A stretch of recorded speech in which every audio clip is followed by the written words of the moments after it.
सत्संगजी प्रेमाने बोला, धन निरंकारजी। सत्संगजी सद्गुरू हा आध्यात्मिक जीवनाचा महात्म्यांचा मूळ आधार आहे। सद्गुरूच्या कृपेनेच हे ज्ञान मिळाले, या जीवनाचे कल्याण झाले आणि आपल्या भक्तीची सुरुवात झाली। सत्संगजी संत म्हणतात, तरुवर बीजापोटी बीज तरुवरा शेवटी, तैसा तुम्हा हम्मा झाले एकी एक समावले। उदकावरील तरंग तरंग उदकाचे अंग, तुका मने बिंब छाया ठाई पावली विलिया।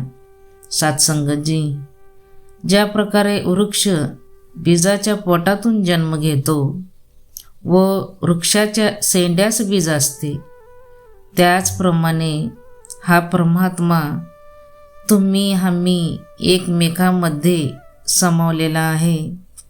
पाण्यावर लाटा येतात आणि त्या लाटा पाण्यापासून उत्पन्न होतात। संत म्हणतात, बिंब व प्रतिबिंब ही ज्या त्या ठिकाणीच लयास जातात। आत्मा आणि परमात्मा हे एकच आहेत। प्रत्येकाच्या हृदयातील आत्मा हा परमेश्वराचा अंश आहे।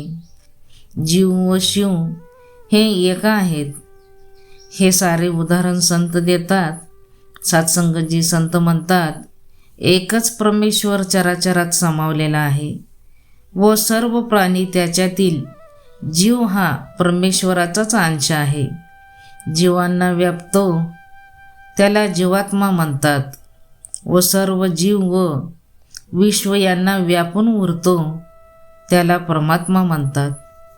तत्व एकच आहे पण नाव वेगळे।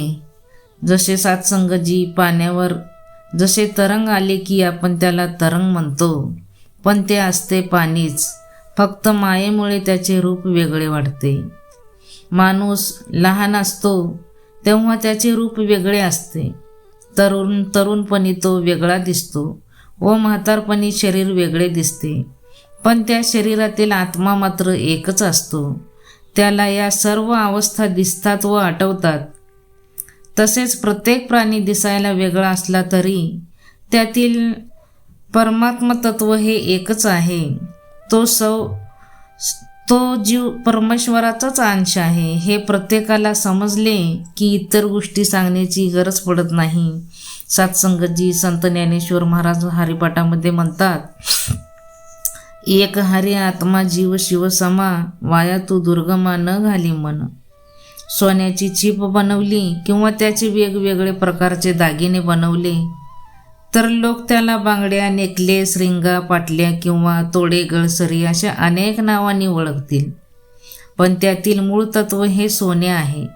सर्व दागिने दिसायला वेगवेगळी असली पण त्यातील समान तत्व सोने आहे। सर्वांची किंमत त्या दृष्टीने एकच आहे। अशाच प्रकारे प्रत्येक प्राणी दिसायला वेगळा आहे, पण त्यातील आत्मा हा परमेश्वर स्वरूप हे एक तत्व आहे। सत्संगजी भगवान श्रीकृष्ण म्हणतात, हे ज्ञान माणसाला वारंवार सांगितले तरी मायेमुळे त्याला ते खोटे वाटते आणि तो भेदाभेद करतो, इतरांमध्ये परमेश्वर पाहायला नाकारतो व त्यामुळेच हे जातीभेद निर्माण होतो। माणूस माणसाचा शत्रू झाला आहे तर इतर प्राण्यांना कोण विचारणार। संत नामदेव महाराजांनी तुपाची वाटी घेऊन कुत्र्याच्या मागे धावले की नुसती पोळी खाऊ नको, तूप लावलेली पोळी खा। संत एकनाथ महाराजांनी काशीची गंगा तहानलेल्या गाढवाच्या तोंडात टाकली, कारण या संतांनी प्राण्यांमधील परमेश्वर रूप आत्मा समजला होता। आपण हे समजून घेण्यासाठी नेहमी संत संगती धरली पाहिजे।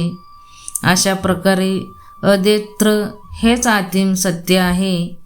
हा सर्व जगाचा पसारा, त्यातील नाविद प्राणी हे ग्रह, उपग्रह, सूर्य, चंद्र, त्यांची गती कोण नियंत्रण करतो? तो सर्व शक्तिमान परमेश्वर अनेक रूपात आपल्या समोर येतो व आपल्याही हृदयात तोच वास करतो। त्याला ओळखता आले की जीवनाचे सार समजल्यासारखे आहे।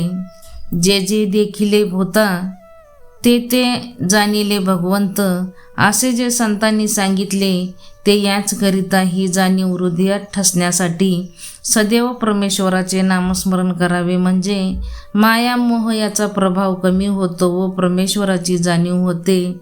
सत्संगजी, सद्गुरूच्या कृपेने आपल्यालाही याच परमेश्वराची जाणीव झालेली आहे, भक्तीची सुरुवात झालेली आहे. सतत सत्संग सेवा नामस्मरण करायचं आहे. सत्संगजी, प्रेमाने बोला. धन्य निरंकार.